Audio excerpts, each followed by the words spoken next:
There is a moment most people never notice, the first time money stops behaving the way they were told it would. It doesn't happen suddenly. There is no warning, no announcement, no clear signal that something has changed. Instead, it reveals itself quietly, through a feeling. You work harder, but something doesn't move. You earn more, but it doesn't feel like progress. The numbers increase, yet the distance between where you are and where you want to be remains exactly the same. And at some point, a question forms, small at first, almost easy to ignore. If the system is designed to reward effort, why does effort feel like it's leading nowhere? The answer to that question is not simple. Because what most people think they understand about money isn't the system they are actually living inside. For most of modern life, the story has been consistent. Work hard, earn more, save wisely, and eventually, stability follows. It is a belief repeated so often that it begins to feel like a law. Schools reinforce it, society depends on it, entire economies are built around the assumption that effort creates upward movement. And on the surface, the system appears to support this idea. Salaries increase over time, opportunities expand, markets grow, but when you begin to map the data, not just individual experiences, but large-scale patterns, a different structure starts to appear. One that doesn't operate on fairness, or effort, or even logic in the way most people expect. It operates on flow. Money does not sit still. It moves. And more importantly, it moves in patterns. If you observe where money originates, how it circulates, and where it accumulates, you begin to see that the system is not neutral. It is directional. It channels resources through specific pathways, guided by rules that are rarely explained but constantly enforced. These rules are not written in simple terms. They are embedded in mechanisms, interest rates, asset pricing, debt structures, inflation. And once you understand how these mechanisms interact, the illusion of simplicity begins to fade.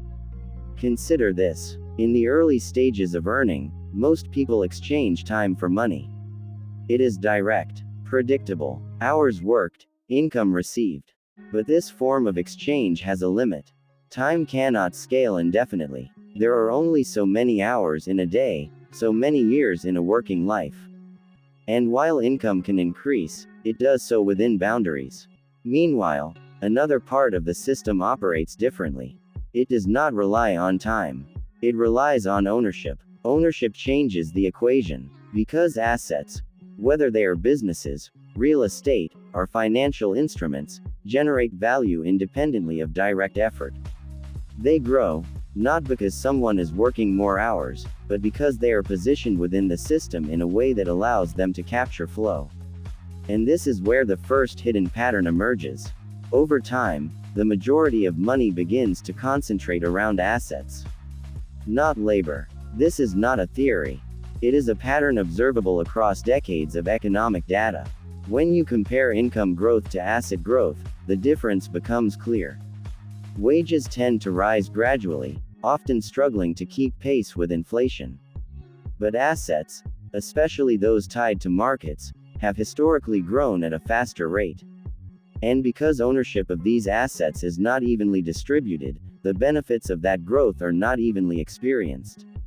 At first, this difference seems manageable. But then, something subtle begins to happen.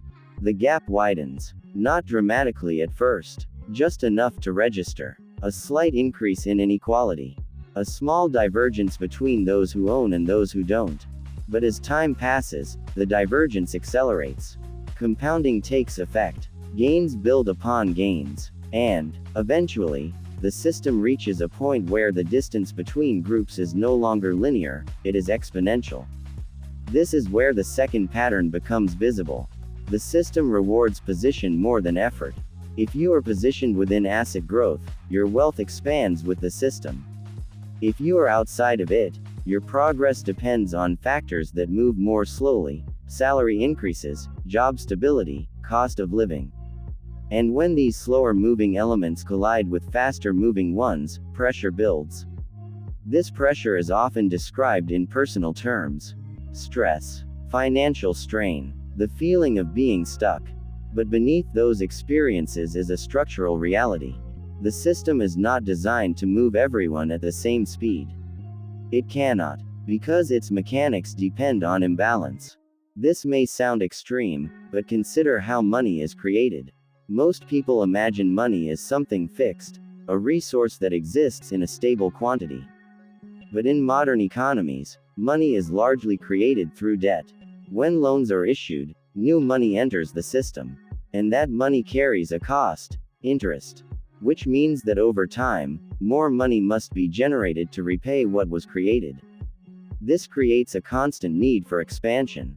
Growth is not optional. It is required to sustain the system. And growth does not distribute evenly. It flows toward areas where returns are highest. Which brings us back to assets. Assets are not just passive stores of value. They are engines of growth. They attract investment, generate returns, and increase in price as demand rises. And because they are central to the system's expansion, they receive disproportionate attention and resources. This is why, during periods of economic stimulus, asset prices often rise rapidly. Liquidity enters the system, and it moves toward areas where it can multiply. But here is the detail that almost no one discusses. As asset prices rise, the barrier to entry increases. Which means that those who are not already positioned within the system face a higher cost to participate. This is the third pattern. Access becomes more difficult over time. Not because opportunities disappear, but because the starting point shifts upward. What was once attainable becomes distant. What was once considered stable becomes uncertain.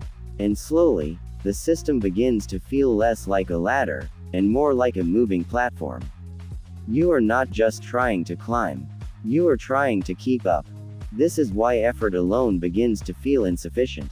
Because the structure you are operating within is dynamic. It adjusts. It evolves. And unless your position within that structure changes, your experience of it remains constrained. But the system does not present itself this way. It maintains the narrative of fairness, of equal opportunity, of reward for effort, and in many cases, these ideas are not entirely false. There are paths to success. There are opportunities for advancement. But they exist within a framework that is influenced by forces most people never see. For example, inflation. On the surface, inflation is described as a general increase in prices. But its impact is more complex. It reduces the purchasing power of money over time, which means that the value of earnings, if not adjusted, effectively declines. At the same time, certain assets, particularly those tied to scarcity or demand, may increase in value as inflation rises. This creates a divergence. Those holding assets may benefit. Those relying on fixed income may struggle. And once again, the pattern reinforces itself. Flow moves toward position. Another layer of this system involves perception. Because money is not just a tool. It is a signal. It influences decisions, behaviors, and expectations. When people observe rising asset prices, they are encouraged to participate. When they see others accumulating wealth, they adjust their benchmarks. And this creates feedback loops, cycles where behavior amplifies trends. But feedback loops can also create instability. When expectations outpace reality, corrections occur. And when corrections happen, the effects are not evenly distributed. Those with buffers, savings, diversified assets, access to credit, can absorb shocks. Those without them feel the impact immediately. This is not a flaw in the system. It is a characteristic, because the system prioritizes resilience at the top, and adaptability at the bottom. Which brings us to one of the most overlooked aspects of money. Time. Not just time spent working, but time spent within the system. Because the earlier someone is positioned within growth, through assets, investments, or ownership, the more they benefit from compounding. And compounding is not linear. It accelerates. It builds upon itself in ways that are difficult to perceive in the short term but become undeniable over longer periods. This is why two individuals with similar starting points can end up in completely different positions. Not because one worked harder, but because one entered the system at a different point in time, or engaged with it in a different way. This is the fourth pattern. Timing amplifies outcomes, and timing is not always within individual control. It is influenced by external factors, economic cycles, market conditions, policy decisions. Which means that the system is not just shaped by individual choices. It is shaped by context. And context changes, over years, over decades, in ways that are difficult to predict. So when people say the system is broken, what they are often sensing is not a single failure. It is a misalignment between expectation and structure, between what they were told, and how the system actually operates. But calling it broken may not be entirely accurate, because the system is doing what it was designed to do. It is generating growth. It is allocating resources. It is sustaining itself. The question is not whether it works. The question is who it works for, and under what conditions. Because once you begin to see the patterns, the flow, the concentration, the role of assets, the impact of time, the system becomes less mysterious. Not simpler, but clearer. And clarity changes perception. It shifts the focus from effort alone to position, from income alone to structure, from isolated actions to interconnected forces. This does not mean the system cannot be navigated. It means it must be understood.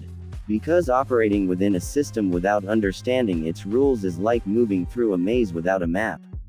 Progress is possible, but it is inefficient, uncertain, and often frustrating. Understanding does not guarantee success, but it reduces confusion. It reveals leverage points. It highlights decisions that matter more than others. And perhaps most importantly, it reframes the experience from one of randomness to one of pattern. Because once you recognize that money moves in patterns, you begin to see those patterns in real time. In market shifts, in policy changes, in the behavior of institutions. And while you may not control the system, you can become more aware of how it operates. Which, in itself, is a form of advantage. So the next time the system feels confusing, or unfair, or difficult to navigate, consider this. It may not be broken. It may simply be functioning in a way that was never fully explained. And the difference between those who remain stuck, and those who move forward, is often not effort, but understanding. Because once you see how the system actually works, you can't unsee it.